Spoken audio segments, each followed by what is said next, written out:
അണ്ണാ, അണ്ണാ,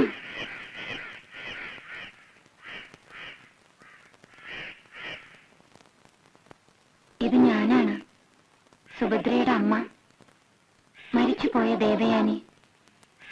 ഒരിക്കൽ അണ്ണന്റെ മുഖത്ത് ഞാൻ കരുതേച്ചു. അതിന് ശിക്ഷ എനിക്ക് തന്നു. ഞാൻ കണ്ണടയ്ക്കുമ്പോൾ അമ്മാവനോട് യാചിച്ചത്. അമ്മാവനോ? അണ്ണനോട് യാചിച്ചത് എന്റെ മകളെ കരയിപ്പിക്കരുതെന്നായിരുന്നു. എനിക്ക് അവളുടെ സങ്കടം കാണാൻ വയ്യ. എന്നാ ഒന്നുകൂടെ ചത്തോ, സങ്കടം തീരും.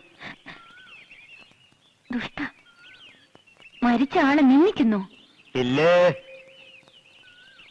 ഞാൻ പറയുന്നതൊന്ന് കേൾക്കണം. ആ കേൾക്കുന്നുണ്ട്. സുഭദ്ര ഒരാളെ കണ്ടുവച്ചിട്ടുണ്ട്. അദ്ദേഹത്തെ അവൾക്ക്... ഏത് അദ്ദേഹം? അവനെ അവൾക്ക് ഇഷ്ടമാണ്.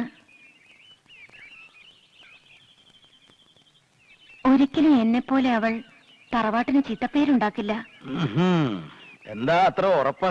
ഇത്രയും കാലം അവൾ അണ്ണന്റെ കൂടെയല്ലേ വളർന്നത്.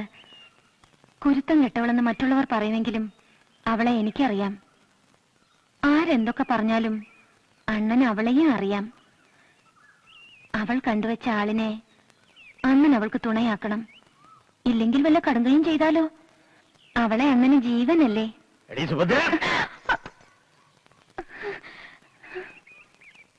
ഇവിടെ മാറി.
വിളക്ക് എരിയട്ടെ.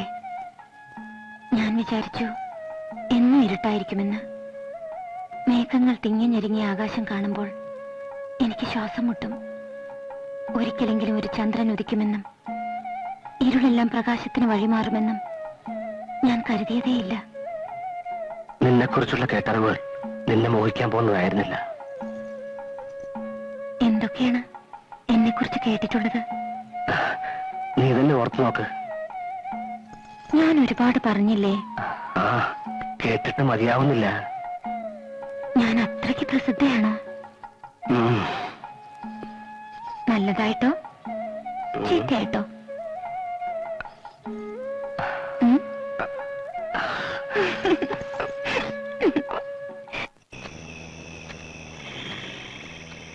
ഈശ്വര, അമ്മൂമ്മയ്ക്കൊന്നും വരുത്തരുതേ. നേരത്തോട് നേരം കഴിയില്ലെന്നാ വൈദ്യര് പറഞ്ഞത്. നാണുനാര് വേഗം വരൂ. സുഭദ്രേ, എന്തെങ്കിലും പറഞ്ഞോ?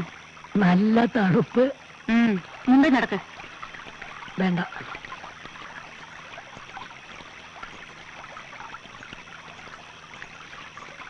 ഒന്നിങ്ങോട്ട് കേറാം. എന്താ പറഞ്ഞത്? അവിടെ ആരുമില്ല. കേട്ടോ?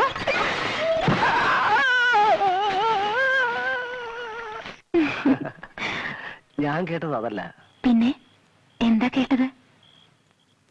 ഏതൊരാണിനെ അടിയറവ് പറയിക്കാനുള്ള കരുത്ത് നിനക്കുണ്ടത്രേ. മനസ്സിലായില്ല. നിന്റെ ശീൽക്കാരങ്ങളും അയാളുടെ നിലവിളിയും കേട്ട് വന്നവർ പിറന്ന വേഷത്തിൽ ഇരുളിൽ നീ ഓടി മറന്ന് കണ്ടു അത്രേ. ഓ, അങ്ങനെ ഈ കഥയ്ക്ക് ചിറകുകളുണ്ട് അല്ലേ? നിങ്ങളത് വിശ്വസിക്കുന്നു? നമ്മുടെ ആദ്യരാത്രി നിന്റെ കരച്ചിലല്ലേ അവസാനിച്ചത്?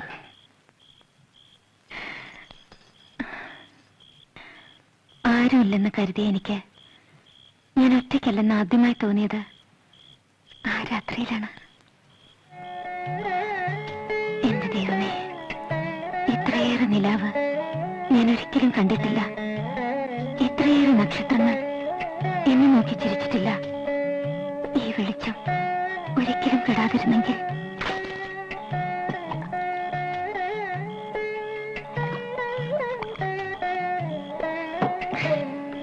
എവിടെയോ ചെമ്പകക്കാട് പൂത്ത പോലെ എന്നെ വിയർക്കുന്നു.